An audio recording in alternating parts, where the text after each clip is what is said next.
We live in a fast-paced and hectic world where it's easy to feel overwhelmed, stressed, and out of control.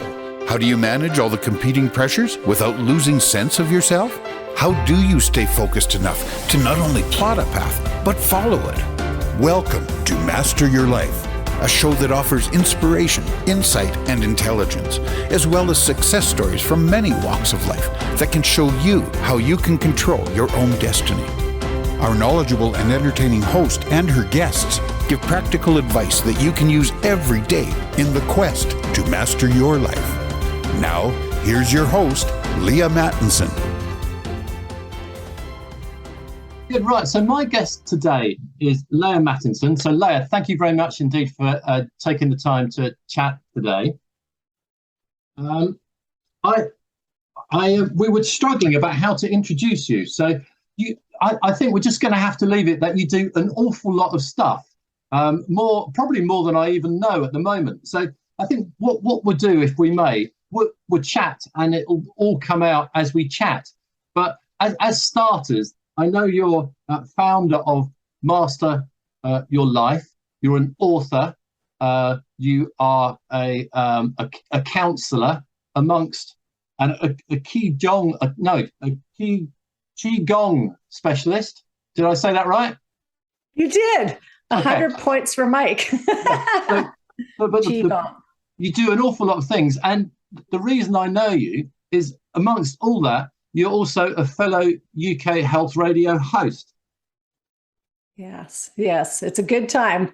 Mike, Thank you so much for having me on your show. I really appreciate the opportunity to talk to your listeners and your viewers. It's a lot of fun to be on someone else's platform. Yeah, I always enjoy being interviewed by other podcast hosts. It's fun. So, but how long have you hosted a show? Oh, wow. Great question. So Master Your Life started 7 years ago now, and I played originally on Voice America. And then somebody said to me, hey, you need to interview this fellow named Johan Ilgenfritz for your show. And so I was like, oh, okay, I'll get a hold of Johan. So I had Johan Ilgenfritz, who is the founder of UK Health Radio, for those who don't know that. So at that time, Johan and I made a great connection. And then through, probably a year or so later, I started playing regularly on the UK Health Radio platform. So I've actually had the podcast for 7 years and been playing primarily on UK Health Radio for the past 6. Okay, but are you not listed on UK Health Radio as having 2 podcasts? So yes, I do. So you do 2 podcasts a week. I mean that strikes me as been a bit of a sucker for punishment. So what are the two? What are the 2 you do? Yes, a little bit of a sucker for punishment. Story of my life. Why is that? I don't know, Mike. So I do Recovery Road as well. And Recovery Road's been on about 1.5 years now. And that really sprung up as a result of feeling like Master Your Life. We talk a lot about regeneration and rejuvenation and health and well-being in the health aspect of your physical, mental, and spiritual self. But really, I wasn't hitting that other spot of the economics of life.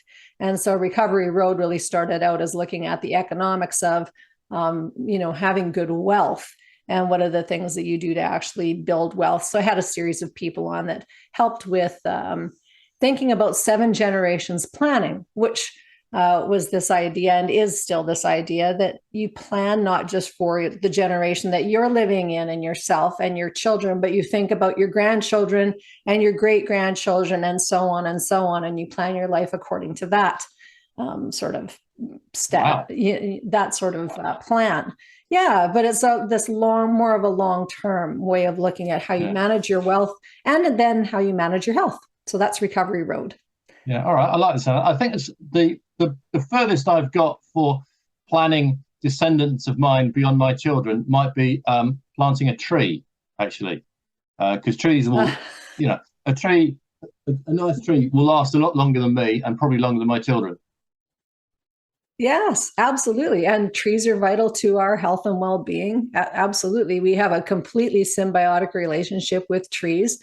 We need their oxygen, they need our CO2. So that's a beautiful testament to your family. And generationally, they last a long time. They can be around for hundreds of years. Absolutely. So, yeah, that's brilliant.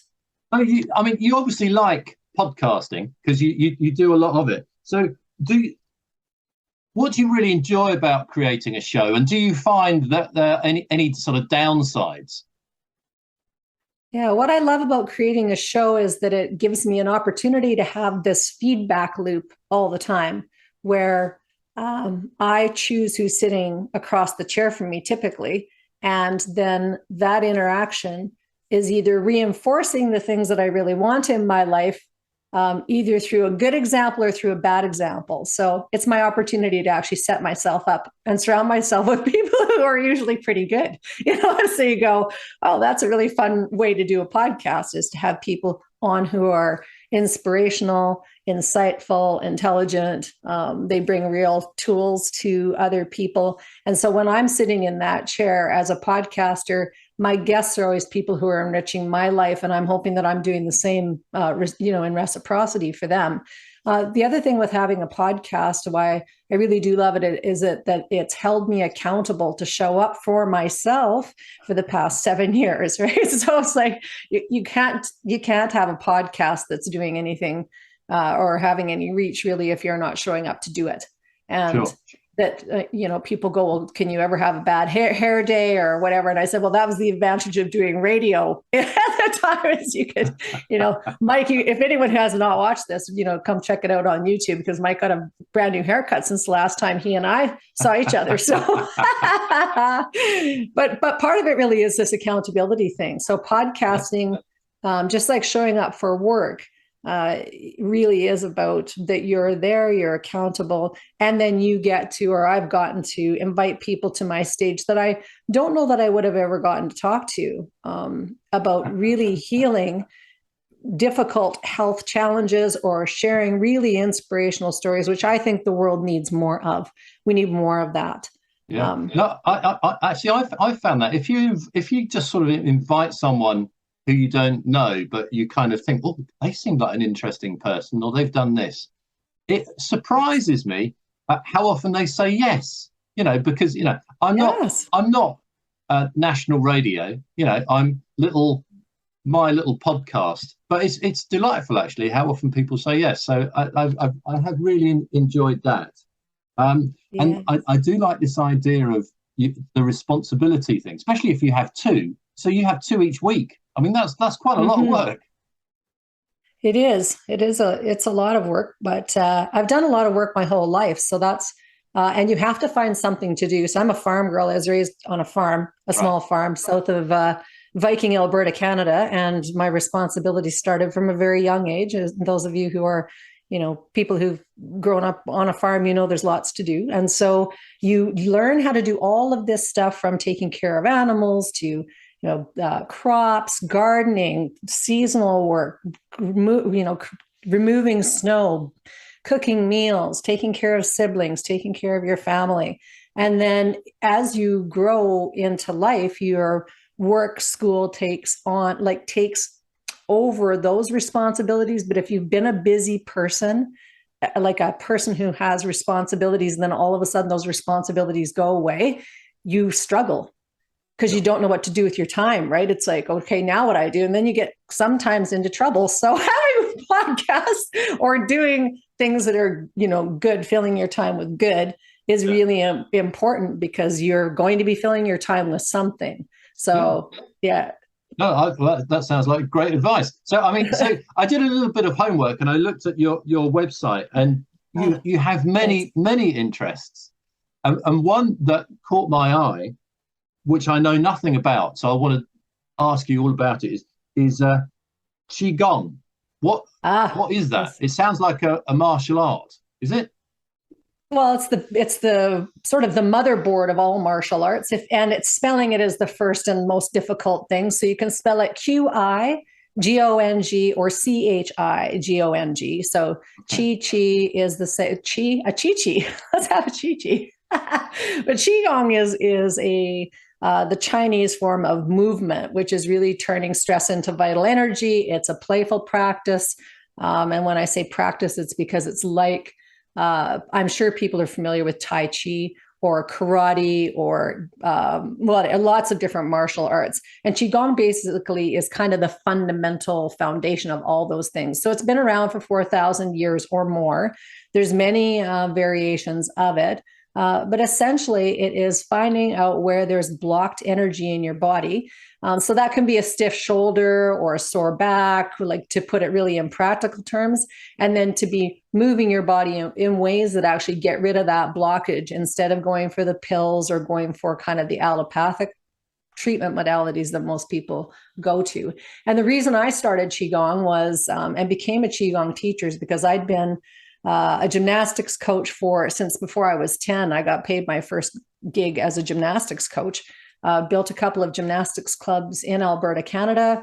I trained high-level athletes in lots of other sports, everything from hockey to rugby and soccer, synchro swimming, all kinds of athletics. And so I have a background in fitness. I was a personal trainer, a group fitness instructor, but I got injured from doing all of these really high-impact boot camp type workouts, right? So it's like you go out, you kick your own ass. You go out, you kick your own ass. Whoop! There, I said it. But you go out and you kick your own butt.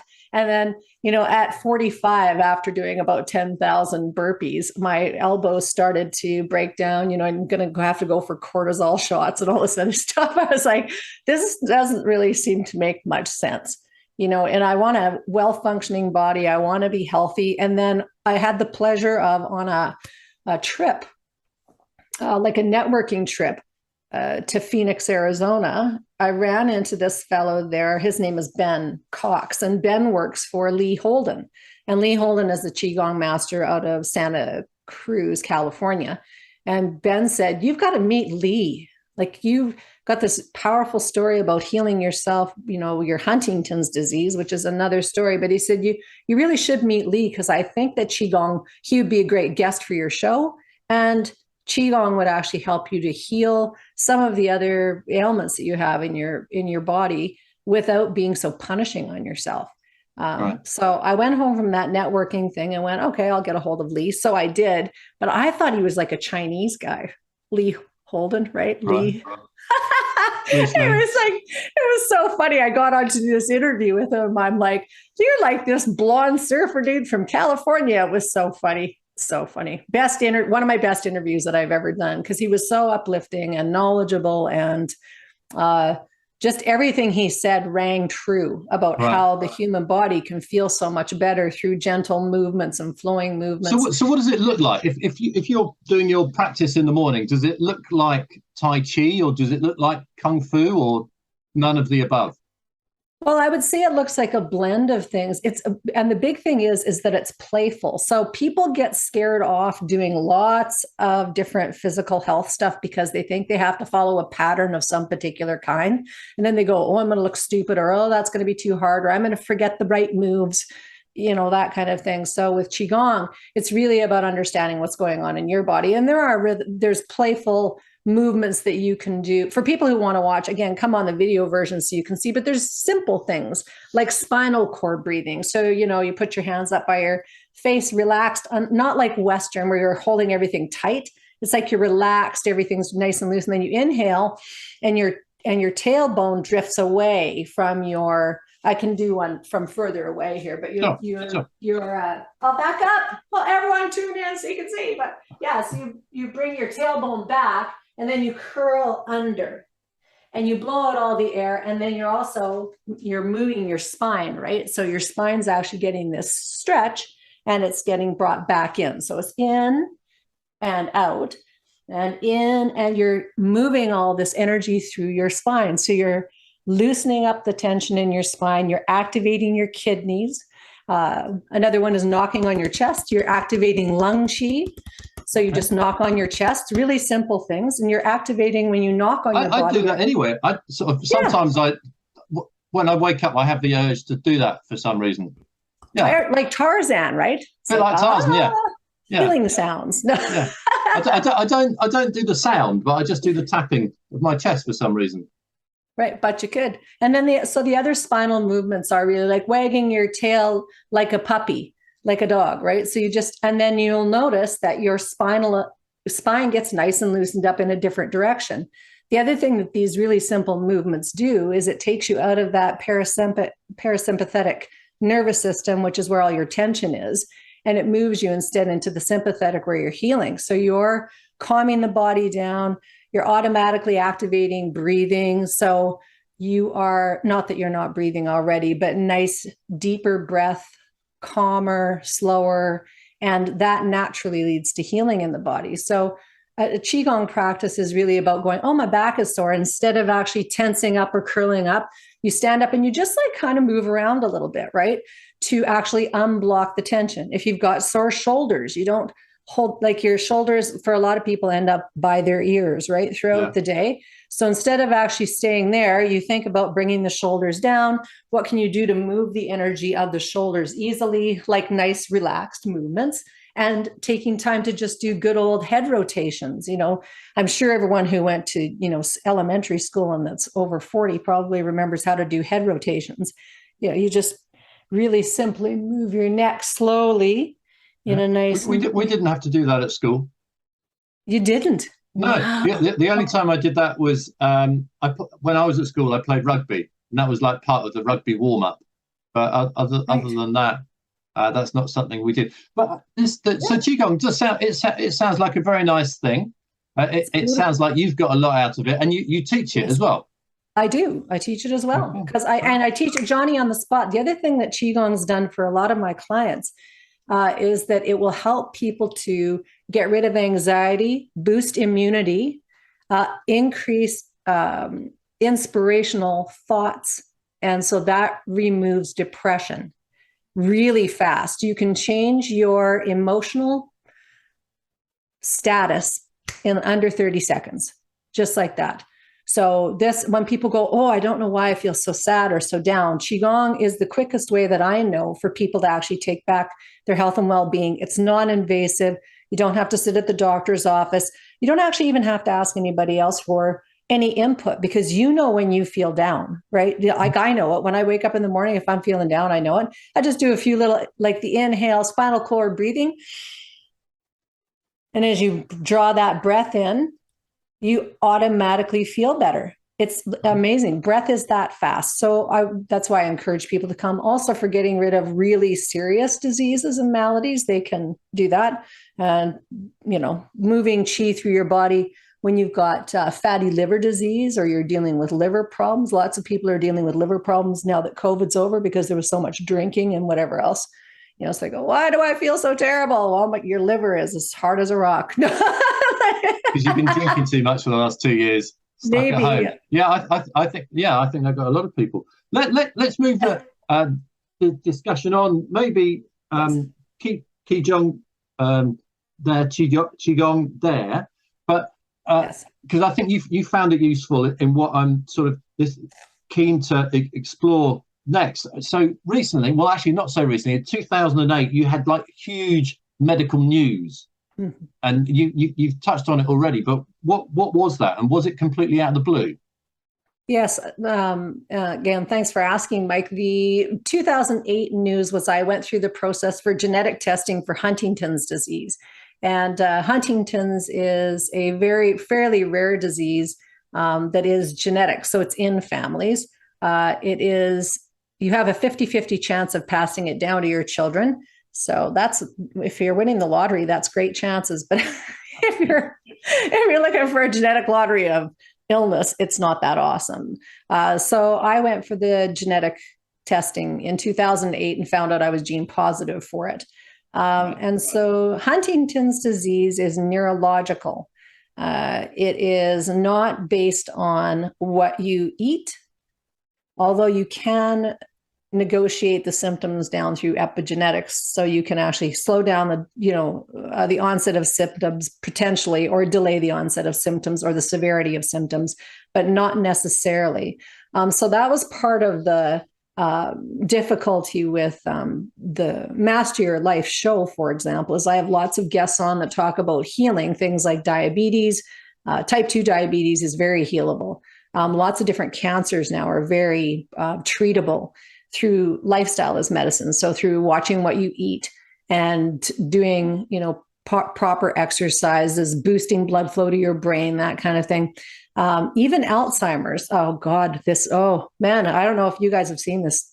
The study that all the Alzheimer's research was based on about 14 years ago for the last 14 years was just last week shown to be fraudulent.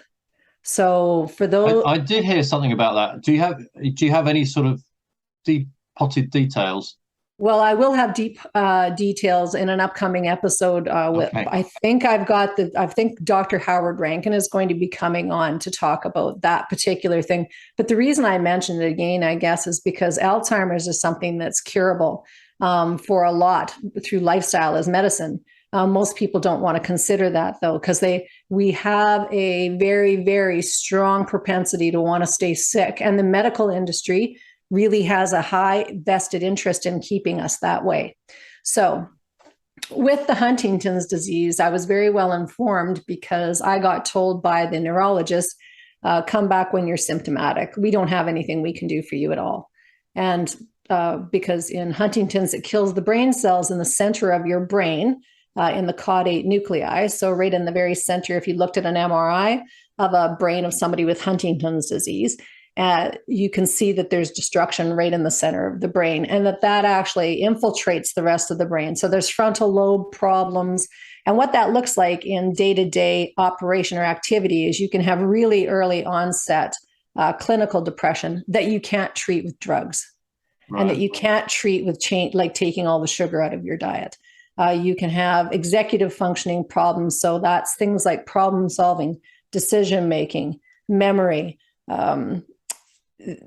impulse control is a huge one. So you'll see people with Huntington's disease that will have had a pretty normal life, and then all of a sudden they develop all of these impulse control problems. So it can be gambling, pornography, sex addictions,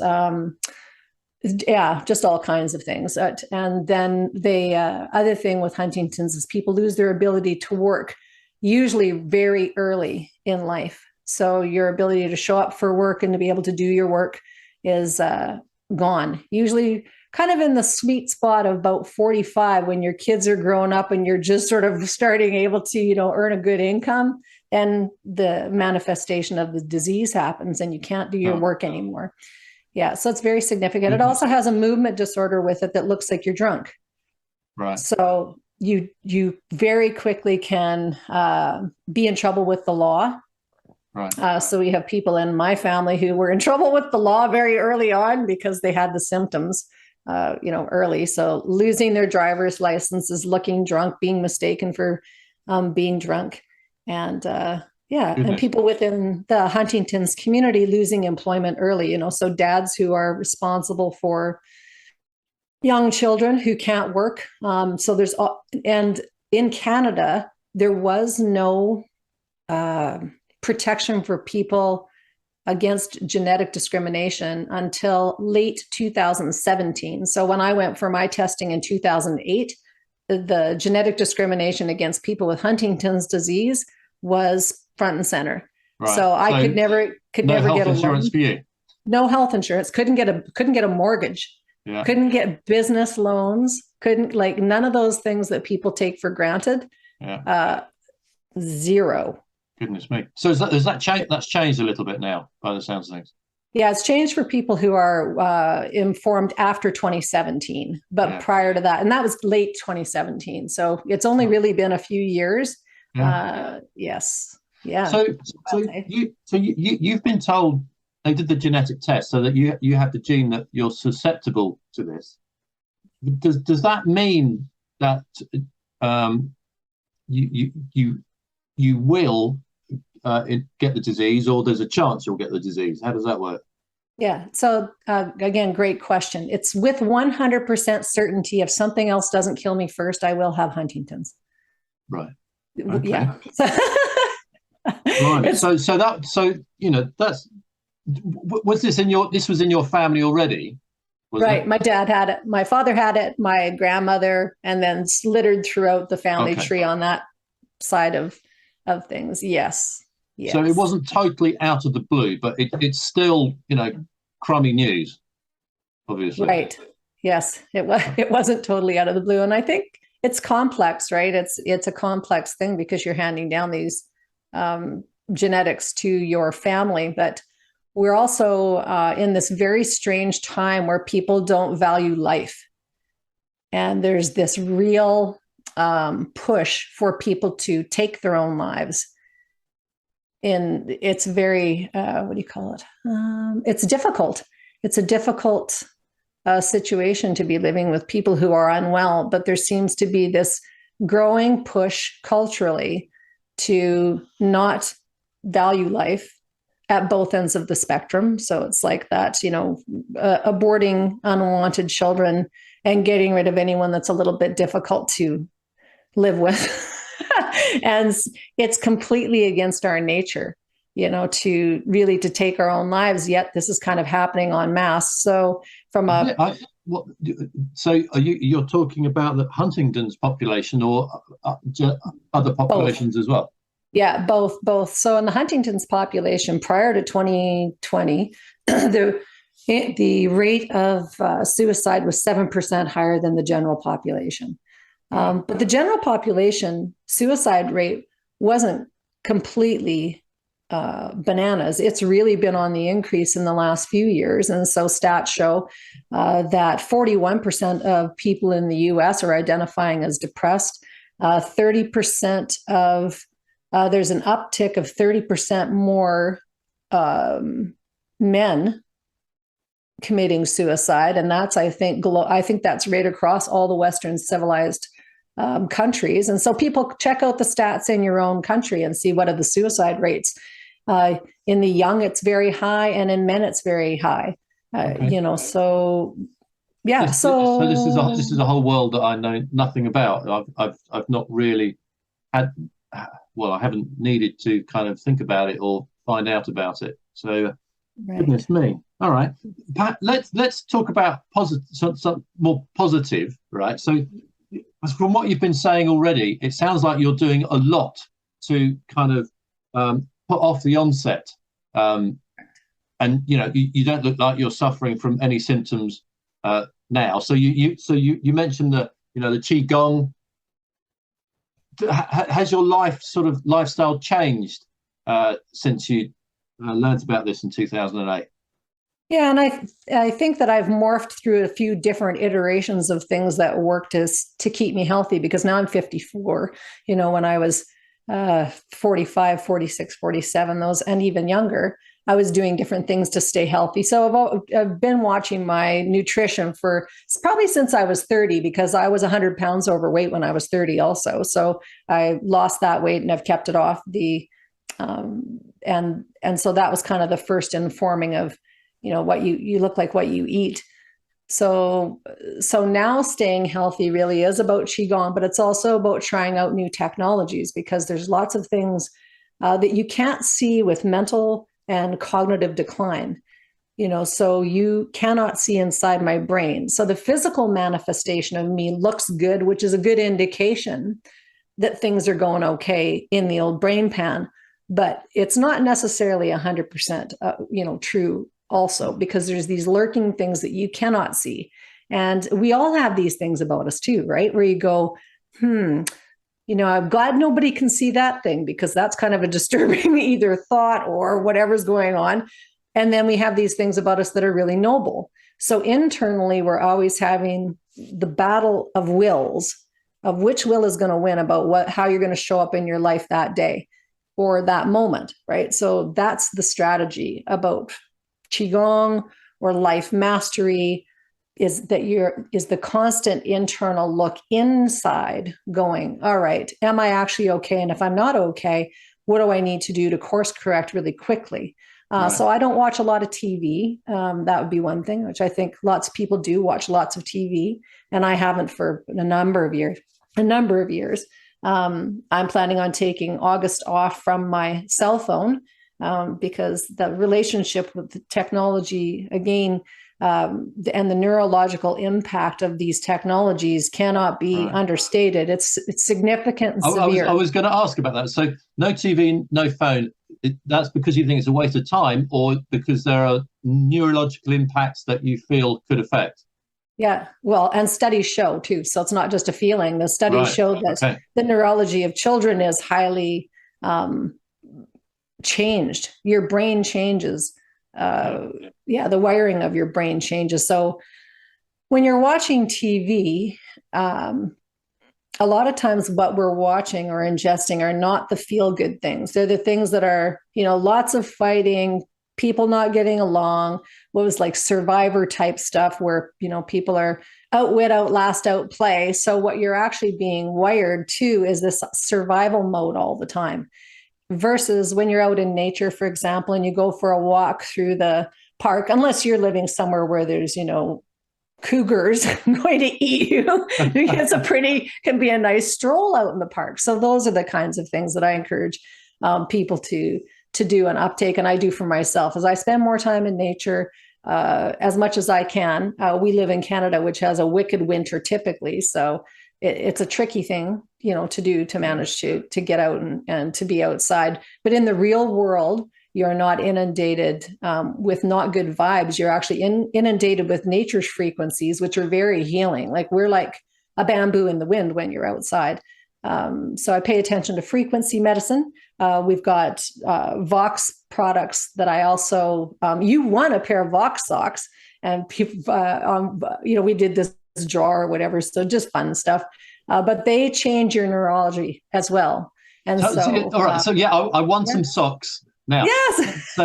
So two things there. It came as a surprise because I never win anything, and then I thought, am I allowed to win these? Because we both have shows on UK Health Radio. I'm going to be accused of nepotism for winning these socks. But so tell me what. Well, I haven't got them yet. So tell me what's special about these socks. Well, thanks for asking, Mike, because the socks are based on traditional Chinese medicine, actually. So those of you who are familiar with acupuncture will know that we have specific points on our body that actually activate wellness, both on the soles of our feet, the palms of our hands, and throughout the actual entire body. There's activation points. So these socks, which I had discovered, oh, wow. I was at a Huntington's conference, I think it was in 2016, and they were doing a test run of these socks. I'll just show a package of them so you guys can see them. They're called Vox socks. And they're actually Canadian made. I was surprised by that. Don't know why I was surprised, but they also make now patches as well. So they do patches for sleep and patches for improving your metabolism. And the reason for, I tried the socks out and found that my balance was improved. And in Huntington's, lots of people suffer balance issues. And my dad was struggling at that time with some balance issues. So I thought, I'm going to bring these socks home and try them on him and see if there's any improvement. And so it's worth, if you're into actually checking out for your own health and well-being, what might improve your health, or if you're taking care of loved ones, this is one of those modalities that's maybe easier for people to accept or do than Qigong. Qigong isn't difficult, but lots of times people don't want to move their bodies in ways that look funny, right? They go, well, that looks funny. I go, lifting weights at the gym looks funny too. It's just you're used to seeing that. But this is something that the socks are a way that people can actually just put something on their feet or put a patch on themselves and activate those traditional Chinese medicine acupuncture points. So do they have like little balls sewn in different parts? So when you walk about, you get a little foot massage? Well, it's not really balls. You can't feel it per se, but it's very, very fine stitches. So when you get your pair, you'll see, and the technology is built into the ball of the foot. And so if you wash the socks, don't dry them. If you and hang them to dry because you don't want to wreck the tech in them. And if you don't like a pair of them, they'll take them back hassle-free. Vox Life will. And so if anyone wants to get a pair of these and come on to the masteryourlife.ca website, we have links to get it right there, and try them out for yourself. Try them on a loved one. See if there's any improvement.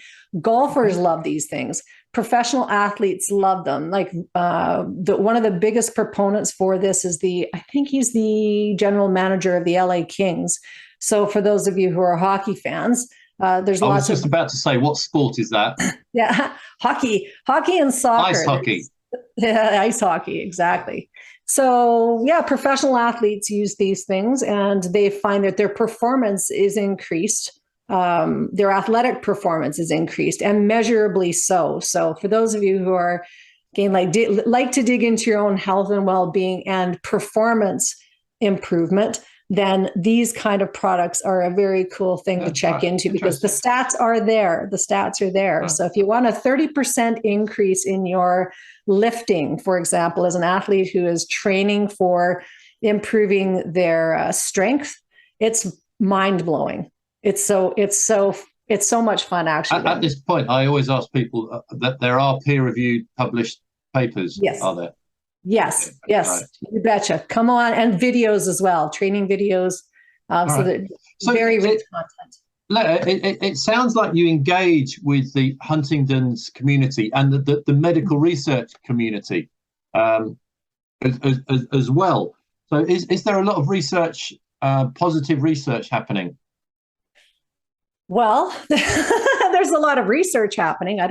I think that yeah, it's a tough one. There's been no real progress since they identified the gene, in 1996, I believe it was. So they've been able to do the genetic testing for quite some time. And I think that there's money goes towards the research. People are participating in research, but there's lots of very serious issues around research and how science and research actually work. So when you're participating in studies, you don't necessarily see how you yourself are doing. They just test you and then take all your information and off they go to do whatever and synergize that information. So for people who are dealing with things that are incurable, it's not like you see your MRI every time you go and you participate in a research study. So and then with this other problem, more recently of the Alzheimer's study coming out, having, been based on sort of false information, that's going to be one for people in the Huntington's community to chew through as well, because lots of neuroscientists work in conjunction with one another. And, I just think there's lots of things that will it doesn't necessarily mean that the science of one is flawed just due to a problem with in another area necessarily. Right. Yes, and this is a very the other sensitive thing about this, Mike, really is that it is incurable. Life's incurable, granted, which we all die. We're all, but it's quite nuanced because there's lots of pressure for people to go get the genetic testing, and they maybe don't want it because once you can't not know.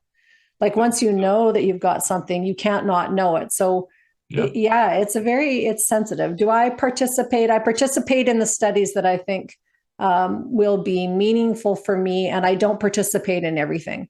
And I think that is, again, part of life, Master Your Life. The whole idea of Master Your Life, the show, all of the work that I do is that you are the one that actually is the master of your own life. Yeah. Right. So you need to decide what is best for you, and that wellness comes from within you. And so it doesn't matter. This is what is really coming across in talking with you. You are, right now you are a very fit, healthy, lovely person to talk to, and you are in charge of yourself, and that's what you think, and that comes across dramatically. So I would imagine you would be a fabulous counselor, life coach, all these things.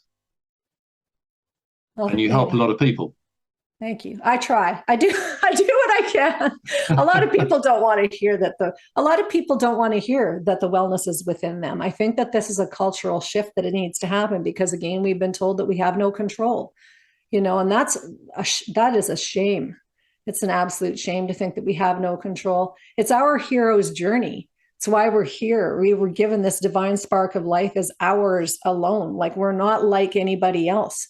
And so when we're going to the trough of whatever is the thing that is the latest fad or the latest whatever, we're not sentient. We're not going, does this thing actually work for me? Like when I put the socks on, I went, this works for me. My daughter put them on and went, doesn't work for her. Okay. So what? awesome. Try the next thing, do the next thing. But that's maybe also been a gift of the podcast, and really having a serious disease to deal with, is that I have more skin in the game than anyone else. I say to be healthy. Yeah. I've got family members at risk. My grandchildren are at risk.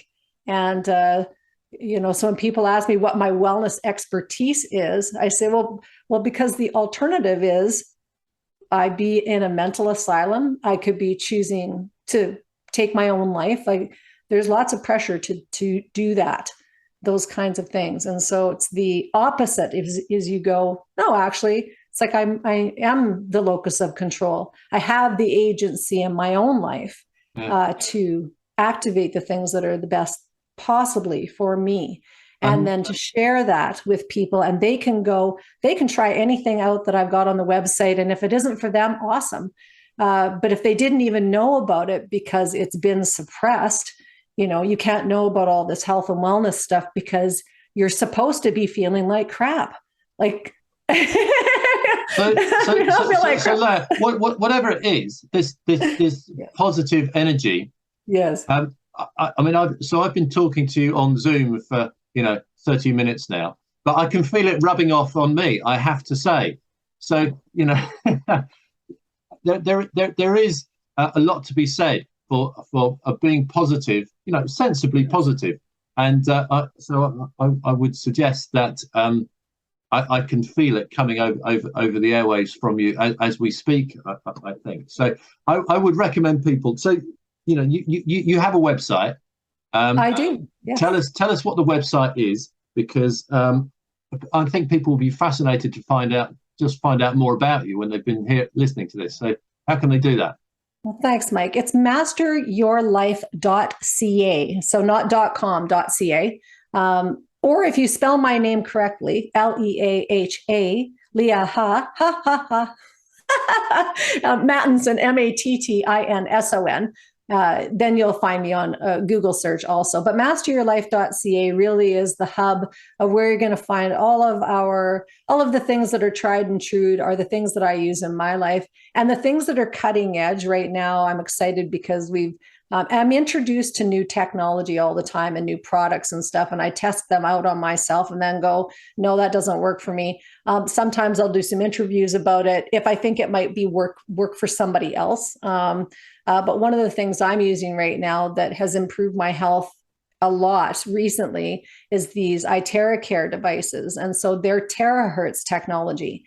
And terahertz technology is just between microwave and whatever the other one is. They are in complete resonance with our own human frequency. So it's like if you're a human being, you're. So what is this? Is something on the electromagnetic spectrum, is it? Yeah. Yes. Beyond light, on the way to microwaves. Yes. So it's a wave. Okay. So the all wave. Right. So how is the wave produced? What does it do? Well, it's produced through these blowing devices that are blowing terahertz frequencies across crystals. And so the crystals actually, it's kind of like a hairdryer device is the best sort of way for me to describe it. They're handheld, something you can use at home. There's a classic model that's like 800 terahertz. There's 1,000 terahertz model, and then a professional that is like 1,200 terahertz. But why I was so impressed with it is I ordered it because I was testing. I product test all the time. And I had a really bad finger injury. I cut my hand very badly, and I couldn't actually play guitar for many years. And I thought, I'm going to test this, but it's not going to just be about feeling good, because I feel good generally. Like I'm up, my attitude is up, I'm amplified most of the time. My radio frequency is good, I'm attuned, but this healing this thing on my hand is like hasn't happened. So I thought I'm going to try it in my hand. And so I'm actually back to playing guitar, and I could feel the connection happen within a week of using this thing. Okay. So people can find out about that on your website. Yes. There's also all your podcasts are on the website. Let me ask you, who's on your next podcast? Who are you interviewing next? Well, I think I've got two really cool ones coming up. Dr. Howard Rankin is one, and that'll be about the Alzheimer's study. Yeah, and then you mentioned that. And then the second fellow is, I will just take a look because I can't wait to talk to you. his name is, sorry, bear with me because I do actually want to do a little shout out for this fellow, Jason Christoff. So I'm hoping that he'll be coming on. So Jason talks about self-sabotage and also about taking back, for men, taking back your physical health, because men's health has really been decimated through poor food ability. Let's just put it that way, because food's been so compromised by fertilizers and sprays and such. But he's been around doing this work for about, I think, 25 years. So he's really helped a lot of men to take back their health. And we need strong men. We need men and women who are in good physical health. So I'm excited to have him on. So that's Jason Christoff. So take a look for his intel. Yes. All right. So there's two great shows coming up. Loads of great information on your website and all your other podcasts as well.